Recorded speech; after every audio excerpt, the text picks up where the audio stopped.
can you share your insights on the primary limitations of the traditional interview structure in today's workplace? Yeah, I think what happens in the workplace today is that people become managers, and then they end up having to recruit for their teams. And then and I think we all have seen this in the past, and they use their prior experience of being interviewed themselves as the bona fide of how to do it.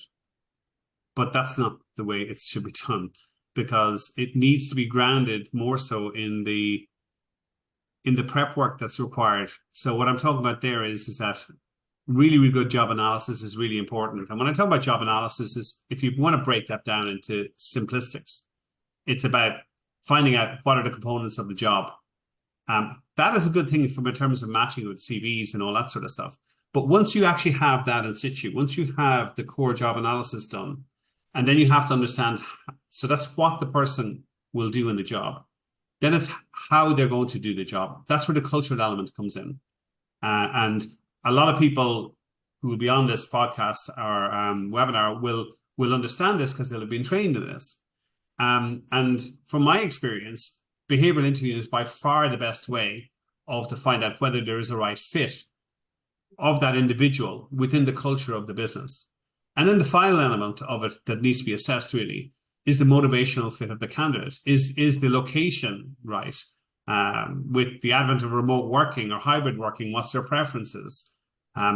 Also looking back in the past of what problems they've come up in the past in these type of scenarios and how they've dealt with them, and how that basically pans against the selected behaviors that should be aligned with the business in order to figure out, will they work well within the business in how it works today? And then from a future perspective, if you look at it from a motivational fit perspective, why do they want to join you?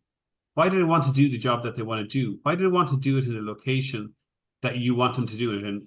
Are they capable of working remotely or in a hybrid scenario? And it's when you get all that data, and one of the biggest mistakes that interviewers do is during the interview, they're making their decision.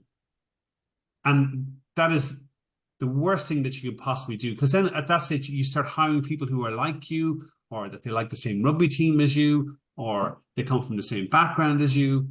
But what you need to do is you need to gather up all that data, the background review data, in other words, what they've done in college, why they've done it, all that sort of stuff, what they've done in their jobs, and how they've done it, which is against the actual principles or the behaviors that you selected within the business. And then are they motivated to do the job going forward? Once you get all of that data together, put it aside, because you're going to be more than likely meeting more than one candidate, right?